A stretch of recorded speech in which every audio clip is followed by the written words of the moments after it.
Hello, it's a pleasure to be here with you.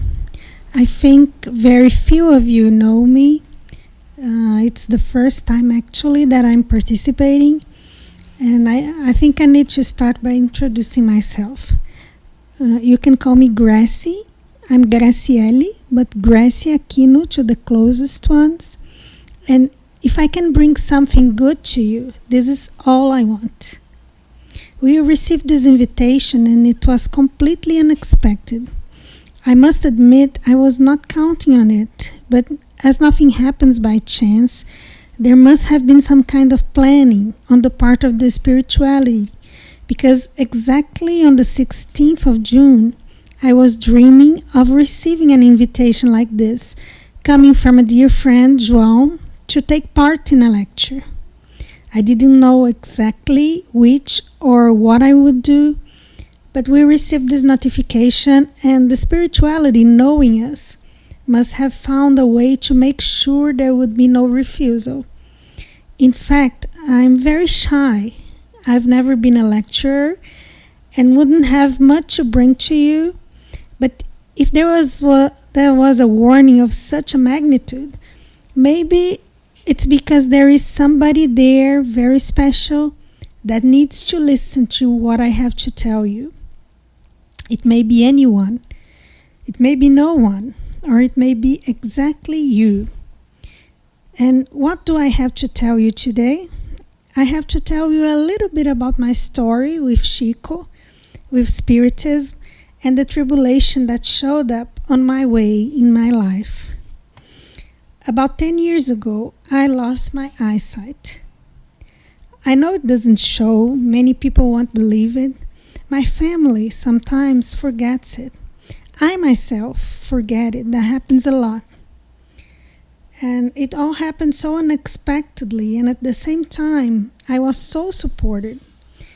There was no trauma, there was no despair, at least not from us. It was all very calm. If you want to listen to this story, this testimonial, I'll be very pleased to tell it. Well, I have been diabetic since I was 2 years old, so my health was always a bit fragile, but we dealt with it, no problem. 10 years ago, though, I had a decompensation and needed hospital support. We headed to the local hospital.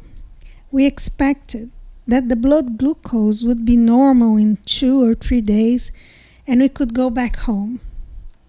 But this was not what happened. 1 day, 2 days, 1 week, 2 weeks went by, and it only got worse. Nobody understood what was happening. At the end of 2 weeks, I was really almost discarnating. The kidneys were paralyzing. Blood glucose couldn't be controlled anymore. There were liver alterations. The heart was also giving signals of malfunctioning, and nobody understood what was going on. It was then that a cousin who lived in another town and was a medical student asked the family to check the medication that was being given to me. We got so surprised to see that in the prescription there was a medication that shouldn't be given to a patient with diabetes in any circumstance. And I had been taking that for 2 weeks in a dose that was 3 times higher than recommended to a patient without diabetes. So the body couldn't bear it. It was really on the edge. I was very tired and so light at the same time. I watched everything that was going on around me and didn't understand it. I noticed that people were moving differently. There was a lot of apprehension, but at the same time, extreme lightness. It looked like the 2 realms, physical and spiritual, were mixed up, interpenetrated, and I had difficulty to tell one from the other. And while everybody else was worried, I was not. I was feeling so light. Everything was so cozy. Such a wonderful feeling. But I knew it wasn't the moment yet. I had to resist a little bit more. I didn't know what for or why, but it simply wasn't the right time. Resisting was one of the most difficult things that happened. We needed to transfer to a hospital in the city because I'm from a small town in the state of Paraíba. The hospital in this town, I have to ask your permission for not telling names or places and dates because I don't want to expose some people. Later you understand the reason for this. They had to give us the paperwork to the transfer. But when we got to the section in charge of this to fetch the files, we had a surprise. There was nothing there. It was as if I had never been hospitalized there, and the confusion began. Something had happened. Urgent measures had to be taken because I had to be transferred. I needed some support for the transfer, well-equipped ambulance, and so on. And even with it, the chances that I would make it were extremely low. My family, however, decided to give it a try. At that moment, it was most likely that I was going to discarnate. But we wanted to try a little bit more. And while all these things happened, we found out that we wouldn't get the ambulance because without the papers, without being officially hospitalized, there was no way I would be entitled to the well-equipped vehicle. Meanwhile, in the middle of all this, we couldn't find the doctor in the hospital. I won't say his name. I ask you for your understanding because I don't want to expose him. But in the middle of all this turmoil, there wasn't much time to think, time to calculate what to do. It had to be all immediate. This had to be done quick. So my family, who was conducting everything because I was not really aware of what was going on, they improvised the car, hired a private nurse, and decided to leave town in that atmosphere of a chaotic, unsolved situation. The doctor was not actually found. The nurses decided to keep quiet. It's not a moment for you to understand it. This will be understood later on. But the priority at the moment was a different one. That's when our journey begins. I remember it was a 7-hour drive. I had to make use of oxygen, and there was none. I needed other supplies like glucose in the vein, but it was complicated because my venous accesses at that point were already compromised. And there were a series of difficult things. But for me, it was so different, so pleasant, that nice feeling of being floating and at the same time wanting to stay. I didn't know what to do. I didn't know where to go. I just enjoyed it somehow. At that moment, I remember that the two biggest desires I had were, one, to drink water. I hadn't drunk water for at least 10 days as the kidneys were paralyzing, so I was really thirsty. I was only allowed to have my lips wet, so I longed for a glass of water. And two, the chance to go to sleep, because during the transfer, the nurse warned us that I couldn't go to sleep, because at the moment, if I slept during that drive, I could not wake up. So I needed to stay conscious for 7.5, 8 hours, and I could only close my eyes for a few seconds and was always reminded not to do so. We finally made it. To the amazement of many people, we made it. We arrived at the city, a bigger city, and I remember that when we arrived, the car pulled over in front of this hospital. It was not allowed to go in as it was not an ambulance, but it parked at a parking lot nearby. And I remember that one of the last visions I had was to look at that building, 12 floors high, contemplating it, the 12 floors, that tender and warm atmosphere that surrounded me, in spite of noticing how worried everybody was that something was about to happen. I remember that someone appeared to me as a nurse and approached me, but it was also confusing that I wasn't able to tell if it was a man or a woman. It looked like it was both at the same time and also none of them.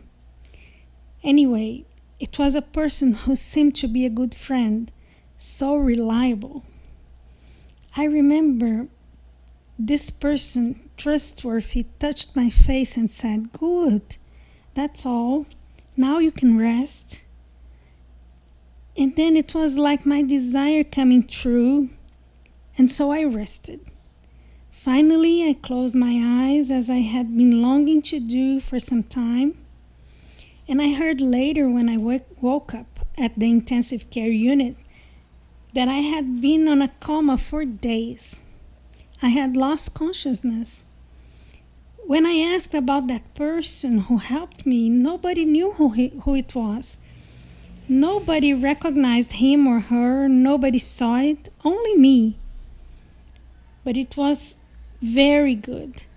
In the middle of all this chaos, when I opened my eyes, the first thing I noticed was that I couldn't see anything like I did before. My eyesight, which used to be very good before, was blurred and with traces of blood. I could see that in my visual field. It was confusing. At the time, I thought it was temporary and it would be solved soon, but the days went by and it wasn't solved. We were told that I needed some specialized treatment, which was not possible at that time because I had to remain a patient in the hospital where other priorities were being taken care of, as the problem was not only the eyesight, but other body organs had also been harmed. I was told that I would need multiple transplants of some organs. Kidney for sure, and pancreas was also a possibility. So it was all very busy, very troubled, in the expectation of what was going to happen, of solving priorities. And it was a moment of a deep, intimate dive. At the same time, I noticed that my mediumistic skills had stretched out. Since I was a child, I was a medium. But from that moment on, maybe because of the loosening of body bonds, I was much more sensitive, seeing more, hearing more, and then there was always very pleasant company that always calmed me down, and I was always together with them, mainly those who really made a difference in my journey. They were a gift from God, these discarnated beings that crossed my path, bringing words of comfort, a friendly message, some words of consolation. They were my fortress, and I can't imagine going through all that most difficult experience without them. There's always someone that God uses to take care of us all the time. We are the ones who ignore it, the ones that dive deep into pain, into suffering. And this project, in this way, that it becomes much bigger than it ought to be. And understanding this, I started to feel that things had changed. Clearly, things were going to be different thereafter. We got news that were not good. Day after day, the prognoses were negative. The possibility of a transplant was real. The chance of a rejection by my entire organic framework was high. And at the same time there was that support, that breath of hope. I didn't know where it was coming from, but I could feel it. People crossing our path, as I have said, and I must say that up to that moment I was a Catholic. I come from a Catholic cradle. The Spiritism hadn't come to my life until a little after that. As I said just now, during this process of the mediumship, which was already important, had been amplified, my mediumship. But it turned into something worrying as well, because I was coming from a period of emotion and psychological fragility due to all that I had been going through, obviously. All the doors to negative influence were also opened. And that's what happened at that moment. I was very sad after leaving the hospital. 43 days later, we managed to go on with the treatment at home, being monitored by 19 medical specialists, countless procedures, not always comfortable, but trusting in God. Although, in spite of all this trust, I was getting a bit sad because, after all, our path was dotted with joy and sorrows all the time. Due to all this, we had to get help from a Spiritist house. And it's interesting because even though I come from a Catholic family where there's strong prejudice against Spiritism, things got to a point where it was not possible to go on. It was really necessary to search for any possible help, as even physical effects had been going on at home, and these things were getting out of control. And here comes the first curiosity. My mother always had recurrent dreams of me as I was growing up. She found me being taken care of by friends in a house that she didn't recognize. She followed the path and always found me at this house. And as I grew up, her dreams started to evolve. And from these people's laps, later on I was playing. Then I was studying with these people. So when we searched for the Spiritist house, we looked for one which was closer to our house, and she went out to find it. On that day, I was extremely weak physically and really couldn't go with her. I had recently undergone foot surgery, a sequence of 4 actually, and had difficulty to walk, so she went on her own. As the town was new for her, we were living in the city of João Pessoa, a new place for us. She ended up lost. And when she got lost trying to find this address, she recognized the neighborhood from her dreams. She recognized the path, the same streets. She thought about the possibilities and decided to remember her dreams and followed the same way. She arrived at exactly the same Spiritist house. She didn't know it was a Spiritist house, obviously, but she recognized the road, she recognized the address, and even some of the people. And this was fundamental because, as I said, there's a lot of prejudice in the family. She had it herself, I had it myself. Listen, so you can have an idea. When I was 10, I was being prepared for my first Holy Communion and had my first confession. And the biggest sin I had to tell the priest was that I loved Chico Xavier. I was a Catholic, a practicing Catholic. I attended Mass every Sunday. I did everything right. I was baptized. I follow all the rites. But I loved Chico Xavier. And it was a love that didn't have an explanation. No explanation. Since I was a child, he was quite old. On the TV, they showed his interviews, and I stopped, sat down, and watched. I was mesmerized in front of the TV listening. I couldn't understand what he said. I couldn't grasp it. But it didn't matter. All I wanted was to see him. I didn't want anything else. It was love and at the same time a feeling of longing for him that until today I find it difficult to understand. But I needed to confess to the priest that I loved him, and that was when I received a reply that was so reassuring and at the same time so liberating.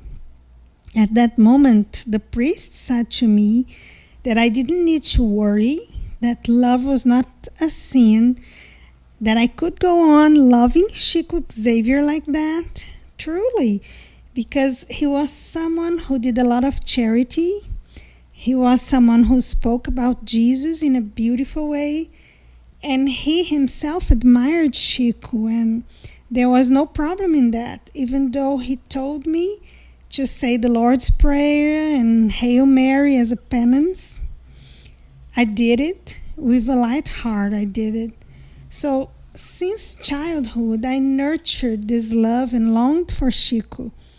So when my mother found this place, as I said, in this context of recognizing from her dreams, which was extremely important because otherwise it could have been very difficult for her and for the family to accept it. She turned out accepting it in such a way that she resigned her activities in the Catholic Church. She had some positions there. She gave them up for 3 months, which was the period required for the spiritual treatment that I needed to take. And I was extremely fragile physically, and I needed to have someone with me. And she was the only possibility that I had at that moment. So for 3 months, my mother was there with me, my rock, supporting me, taking part in everything. At the end of these 3 months, I already showed a significant organic improvement. I was amazed with the knowledge I was getting from the Spiritist Center, André Luiz. And I noticed that that place was actually my new home. It was another home that from that moment on, I would be going back to the companionship of people who were such good friends before. So at the end of these 3 months, my mother trusted me because of my visual impairment, which we knew wouldn't be temporary at that point. We knew it. My mother trusted me to the care of some reliable people and resumed her normal activities in the Catholic Church. No, she didn't identify herself with the Spiritist teachings. It was not the right moment for her. Each one of us has his or her own faith. Each one of us has his or her own way of following the good and the love of God, and she preferred Christ's teachings explained by the Catholic Church. And me, I discovered that there was no other way for me, that my new home in the heart was the Spiritism in every possible way. Then I felt the need to study, but to make matters worse, we learned that in less than 6 months, I would lose my eyesight completely. I would be totally blind, and this was really a true reason for worrying. Not because I would be in the dark, but I worried because everything was new to me. New people, new friends, a new place, a surrounding in which I didn't know how to move easily. So, what was the strategy? In relation to the content, I had 6 months before losing my eyesight completely. Then, what was the plan? I would try to read as much as I could. I would take good advantage of these months in the best possible way. Do you remember how thirsty I felt when I was sick, having to be transferred to a bigger hospital with my kidneys about to paralyze? Well, this thirst lingered on, but now the liquid that I needed to absorb was not water anymore. It was that liquid which set you free, calmed you down, enlightened, and gave you comfort. And most of all, brought with it a wide range of responsibilities. I had this enormous thirst for all this. So I did take advantage. I took maximum advantage, and among the first books that I started reading, I didn't have much time. I had to race against time. Was Chico's biography by Marcel Sotomayor. That story touched me so deeply that there wasn't a night or a day reading it, racing against time, that I didn't feel moved, that I didn't weep. That story, that love that I felt for Chico seemed to have expanded. That admiration made everything become much more latent, much more intense. He became more alive to me day by day. So for 1 year, I wrote messages of love and gratitude to Chico. The first ones I was able to see what I was writing, but from the second half on, I could no longer see what I was writing. I hope he saw them and understood. When I get to the spiritual plane and have the opportunity to meet him, I really hope it happens. I have real faith that it will happen. I think my first question will be, Chico, did you read my message? I know it's sort of naive and innocent, but this is the way I am. Don't take into consideration. I'm a crybaby. I'm emotional, always with a smile in my face. But most of all, I am fascinated with life and the people who cross my path. And Chico, even though we never met physically in this lifetime, because there was no time for it in this reincarnation, he's one of those people who seemed to me to be with me on the other side.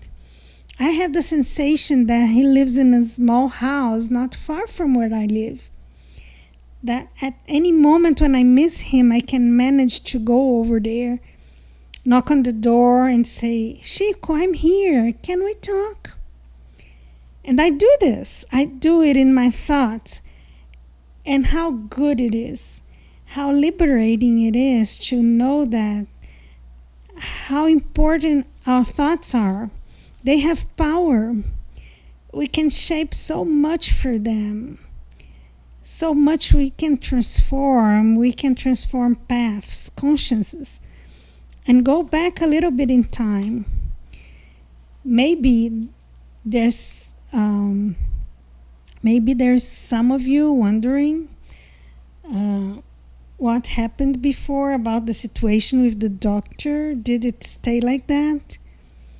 Did the paperwork simply disappear?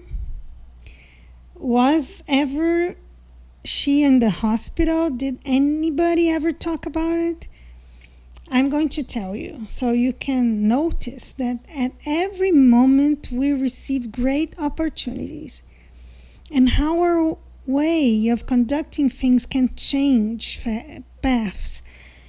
Because When I was still in hospital in these 43 days that were excruciating, really very tough, we received a phone call from a woman that identified herself as one of the nurses that worked in that first hospital. And she said she had felt outraged at all that she had to witness. And she was one of the people that the doctor had put in charge of burning the paperwork. And she said that, in fact, I had been hospitalized there. At that time, the doctor was also the head of the hospital, so he could deliberate that. It wouldn't be right, but he could, in the sense that he was the head of the bureaucratic power. He could do it, but obviously it was not correct. Then she said that she didn't have the courage to burn the paperwork, and that she would make everything available to us, adding that she would be willing to be one of the witnesses in case we wanted to take him to court. Naturally, the family was extremely moved, and in the excitement of, yes, let's do it, it's just fair, the debts were high. Although we had health plan, many things were not covered, so we had to make use of our savings. But the decision was up to me. The last decision was mine. And what did I decide? I decided that it was not the best thing to do. And what was it that waited in all that? What led me into not taking that action? It was that I received a second chance. I received the possibility and the opportunity. I could stay there with my family, my loved ones, not so much with my friends as we had to move to another city. They got to be a little farther away, but in spite of this, we could talk to one another, we could visit in spite of the distance, although it would take longer, not so often, but we could. So if this was true to me, why not for him? If I could receive this opportunity, why not him?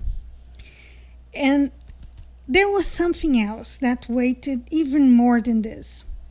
When I was still in hospital, getting worse each day at that stage, when we didn't know what was happening, the room where I was faced the corridor, which was very close to the other wing of the hospital, where people in need were attended.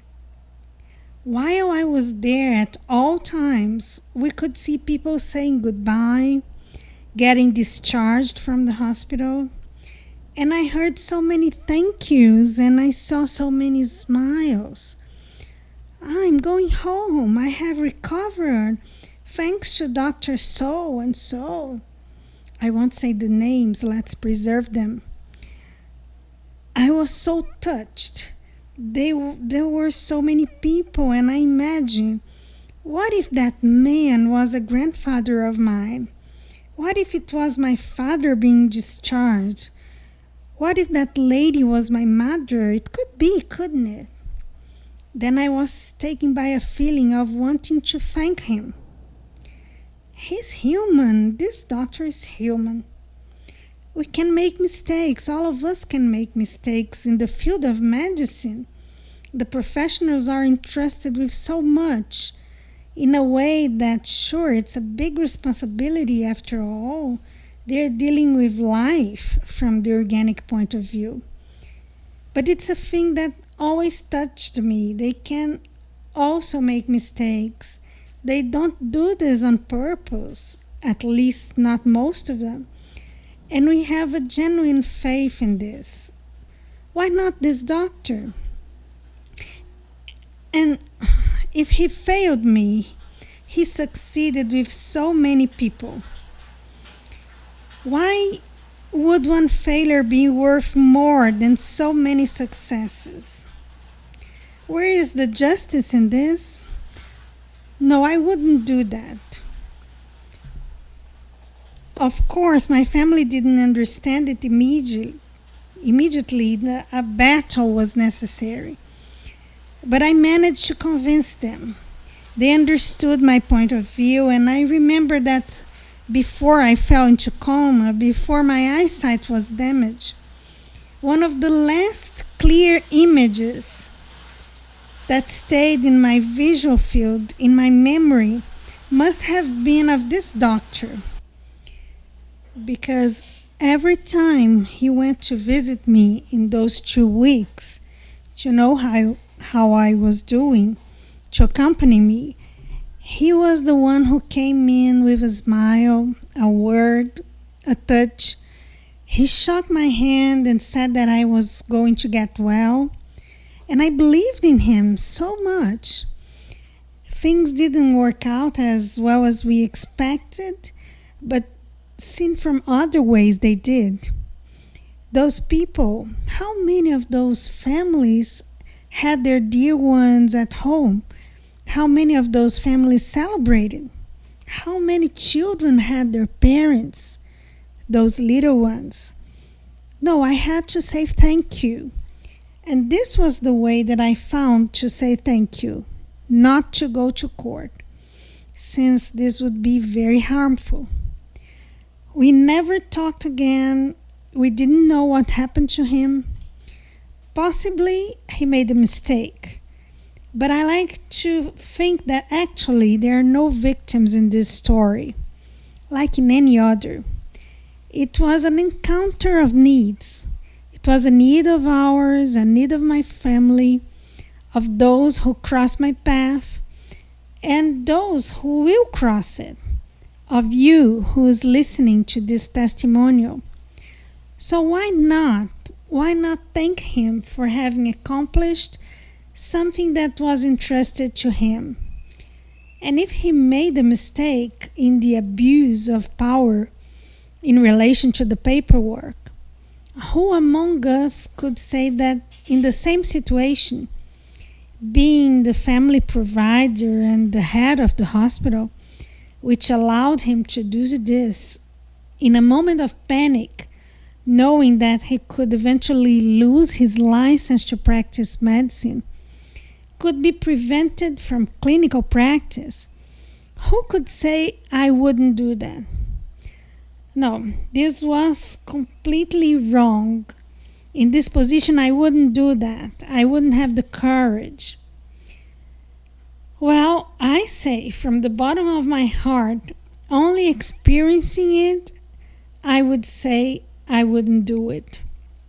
If I knew my family depended on my material support, my work, and that I could undermine it. He had children, still young, very young.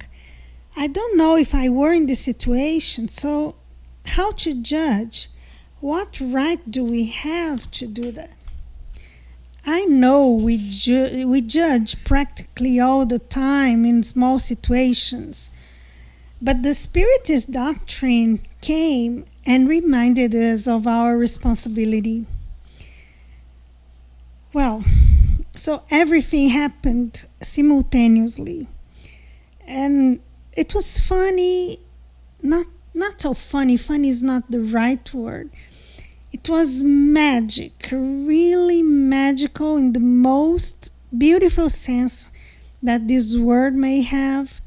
Because in the middle of all those decisions, in the middle of the organic problems, in the middle of the pain, the surgeries that I was still undergoing, the rehabilitation processes, after all it took me 9 months to start walking again. I came across messages from Chico, his psychographies, which were not messages meant to anybody else. For God's sake, they were meant to me.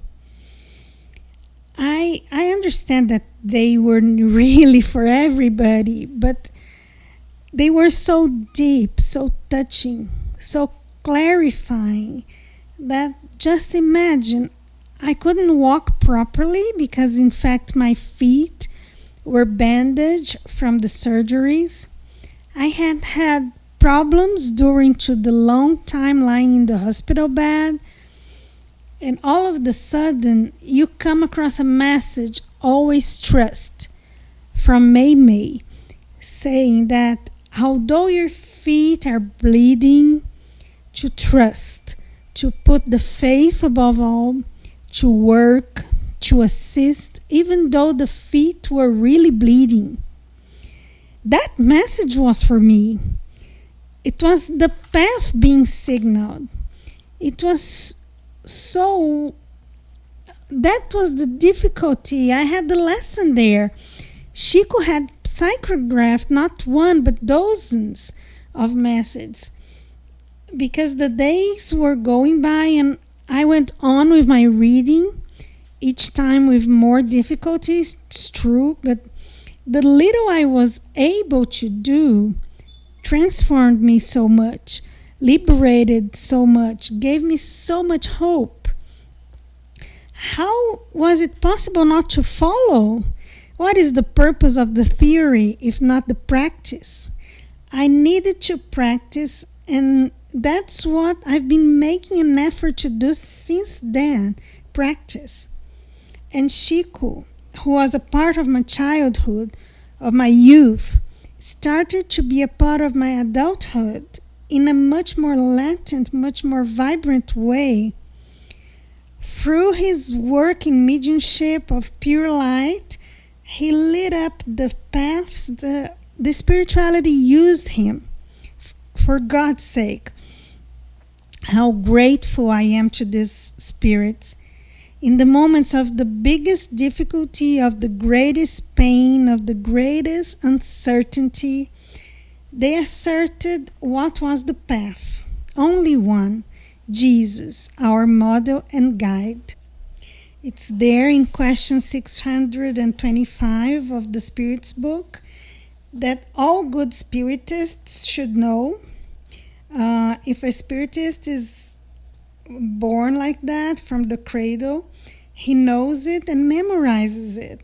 Jesus is the model and guide, and every day I had this injection of spirit.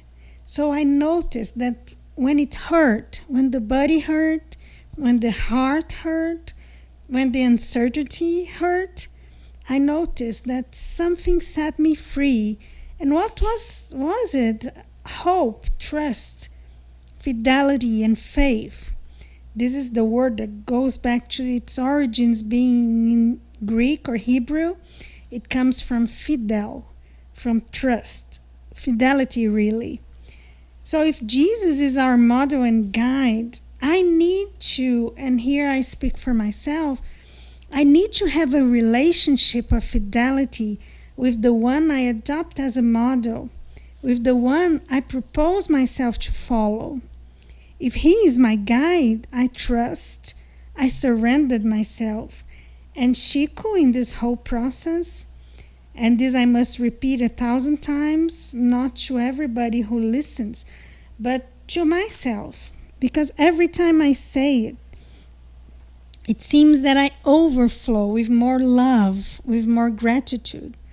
Chico has been a light, and an immense light, an immense love. If he did all this for me in this period of 10 years, going back to my childhood, imagine how much he had done for those hundreds, thousands of people. In the old videos that we watch with crowds being fed, being cherished, I say, my Lord, have your hand kissed by Chico. I wonder who had this merit, who keeps in their memory such a beautiful image. I wish I did. I don't have it now, but we have other ways of feeling him, of living close to him. Be it through dreams, be it through dear friends who cross our path and talk about him. tell stories that make our path so much more flowered, much more beautiful. My Lord, how grateful I am to each one of you who bring this beautiful message from Chico. Here, I'm not referring only to the ones that he psychographed, the incredible works Paul and Stephen renounce. Oh God, what incredible books! His love for Jesus, it's impossible not to be enchanted. But here I really refer to all of you who are the messengers of love, of charity, and who are the messengers of the luminosity that emanated and still emanates from Chico, depicting his daily life. He became a living example, a material, palpable example that moved, walked among us.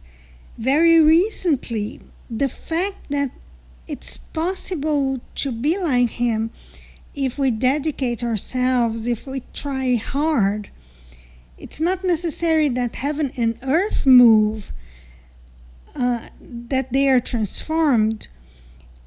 Of course, unbelieved phenomena happened with him, although we know that some which border the limit of being unbelieved but happened to him.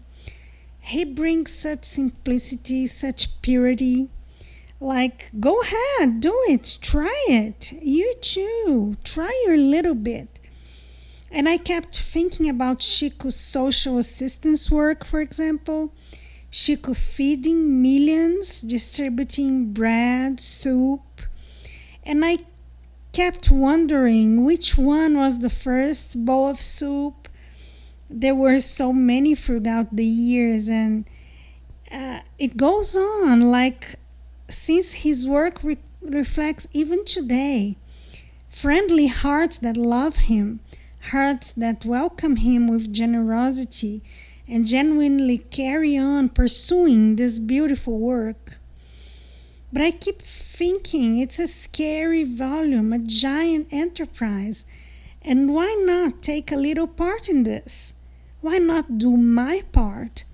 I can't afford to distribute uncountable bread, thousands of soup bowls, or build buildings, construct houses to welcome little children, welcome the needy, the homeless. But a little bit I can do. A little bit you can do, even if you doubt it. And you don't even need to be in excellent health, feeling happy. Because the truth is that on the stage that we are, on the path that we are, it doesn't belong to us, not yet. But we are treading this part, aren't we? And don't you think it's necessary to give our best? To give something from our hearts, something material if possible, but if not possible, there's so much immaterial that we can donate. A friendly word. And here I would like to bring an example of a situation. I would have many others to tell. I would be able to talk over 10 hours non-stop, telling more and more stories. Some friends say that my treasure chest of stories is huge, and thank God it is like that. I love it. I love my life. I think it's very beautiful. There is one that I would like to share with you now. When I was still hospitalized in the process of to do the transplant or not to do the transplant, I went through all the procedures, followed the line. I took all the exams, and when we got to the end, the medical team came to the conclusion that it was too risky. The risk of doing it was much bigger than the risk of not doing it. If the transplant was not done, I could have some survival time. It could be months, 1 year, 2 years. It was unpredictable. It wouldn't be a lot because my organic situation was really very complicated, but the agreement was not to do it. Between you and me, 10 years have passed and I'm still here. Spirits don't want me on the other side yet, and I'm enjoying it. I love being here longer. The longer I stay, the better. I'm thankful. It's just a little secret between us. Well, when this process was over, when the one with the transplants, we had a negative answer. What now? What was going to happen? How long did I have to live? We received an invitation to contribute in a scientific research. There wouldn't be any financial gain, but I was very glad to be able to collaborate. It was a great joy. So during this period, we spent 2 weeks longer there in this other city for gathering genetics material for every kind of evaluation possible. Neurological, cardiological. They did a whole battery of exams. It was a research from the United States with a partnership with the Federal University of the state where I was. So in these 2 weeks, while I was taking the tests, I got in contact with the people who were in a situation somewhat similar to mine. However, with a prognosis of discarnating soon. People with no way out. They would in fact discarnate. Most of them had cancer in an advanced stage. Some of them were already smelling bad because parts of their body were visibly deteriorating. They were extremely fragile. And this was the sector where I was, together with them. And we had the chance to talk a lot. There is nothing better than talking with these people, sharing experiences. After all, for better or for worse, we were all sort of in the same boat. And what was the subject that we enjoyed most? Jesus, the gospel. I was at that initial stage of getting to know the Spiritist doctrine, absolutely thrilled, totally excited, wishing more people would learn more. I still had that thirst I told you about. So we were people from different religions. There were only a few Spiritists. Some people were Catholic, evangelical, Umbanda believers. So we had to step a little on the brake. Some subjects. Jesus in this field is universal. We could talk about the gospel. But some subjects like reincarnation, life in the spiritual realms, those pillars of the belief in the immortality of the soul had to be dealt with caution. So what did I think? What idea did I have? What can be more welcoming, more cuddling in a group like this? Chico's stories. Let's tell Chico's stories. Why, I thought, those people are going to discarnate soon. Maybe me too. That was what was expected. What about these people? Are they minimally prepared? I would like to help them a little. I don't know very much. I'm at the beginning. I have read too little. The little I know, why not try to share with them? So I did it, my way, calmly, with caution, and making use of the wonderful stories of Chico's. A group of people gathered there. They were the patients who were there accompanying people. Sometimes health professionals joined us, and each one of them shared a little. Those who didn't know any of Chico's Xavier stories also shared, and it was great. But in the middle of this group, though, during those 2 weeks, a lady stood out. Why? Well, when someone asked, "Tell me something, what's your religion?" I was feeling a little shy here, I confess.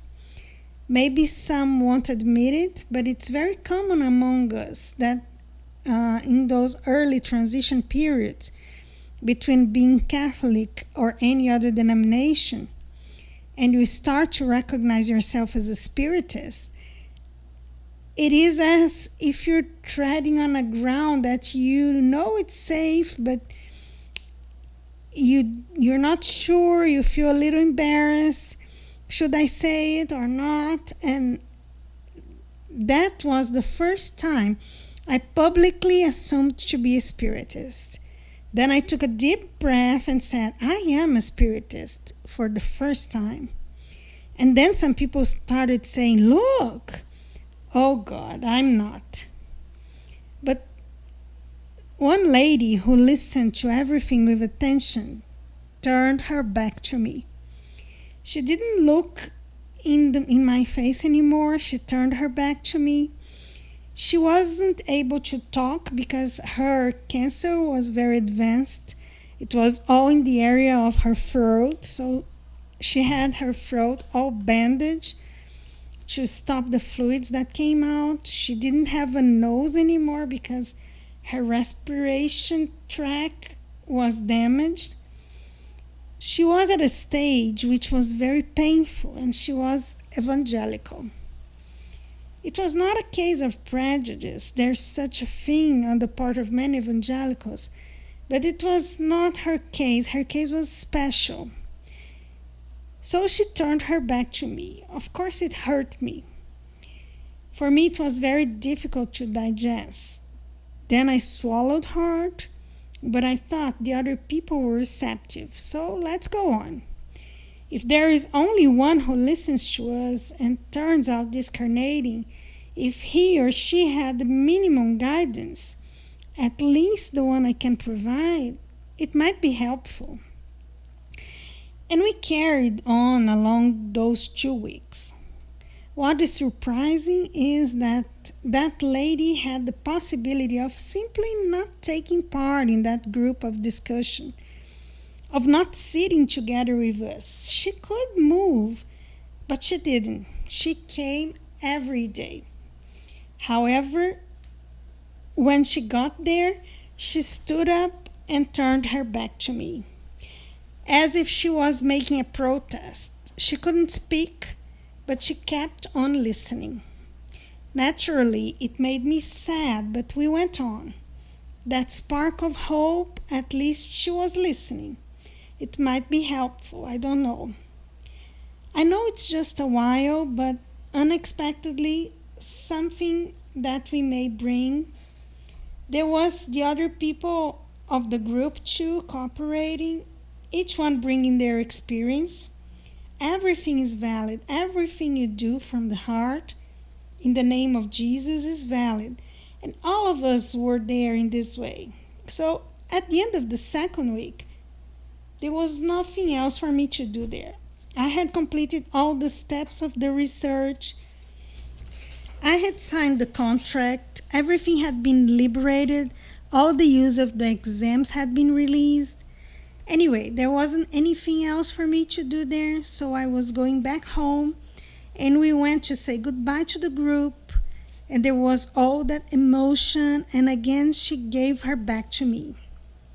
I was hoping that at that moment she wouldn't do that, but she did. And then when I was about to leave together with my mom carrying our bags, all of a sudden I heard a shout from someone saying, "Girl, girl." Then I turned, looked back, and someone said, "That lady over there is calling you. She's calling you." And the lady was her. Then when I turned, I just had an impact. It was her. She ran and hugged me. She gave me the cuddliest hug of my life so far. And I don't know how to explain what happened at that moment, because she usually smelled so bad, she exhaled such unpleasant odors that many people tried to keep away from her, with good manners as much as possible and showing respect, but they did. But at the time of that hug, I didn't feel absolutely anything. No bad smell, nothing bad coming from her. Quite the opposite. It was so nice, so cuddly, so good. It was one of the warmest hugs I gave. I think it stayed in my memory, and that if I keep memories from this life to another reincarnation, this could be the scene, judging from the impact it had on me. A scene I might remember in another life, so strong and so beautiful that it was. So when she cried, and she cried a lot, when I understood that in her way, the way that she still could communicate, she was thanking me. But at the same time, it was not a thank you to me because I had done almost nothing. I had just talked about the things that saved me, that had saved me, liberated me. I could do the same for other people too.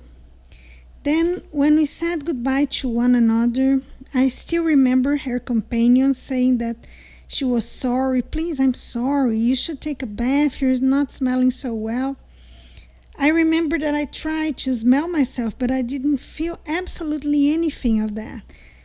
I didn't feel it. It was completely blocked out, maybe because I was so caught in that atmosphere of affection, of hope. Then we came back home and we heard that she had discarnated on that same night. And thank you to the friendly spirituality. Thank you to Chico. Thank you to the people who give us support by talking about him. All of them. All of them, from those who write the books, those who take time away from their families to be there, dedicated, those who devote themselves to the edition of these works, the sales, the distribution, those who buy the books and after reading them, donate them to the libraries of Spiritism. So these books keep on being a source of light. It's such a great work that each one can do their small part and be an effective collaborator of Christ. So this story was a landmark, and I would like to share this example with you, that we can always do something, be it through words, through feelings, through experience. May the example be the strongest and most contagious action. We can actually be this example. We can go unfolding our path of learning and liberation, and may the good spirits be with us. Thank you so much for the invitation. I'm so happy to be here. Thank you so much to those who listened to us until now. Thank you.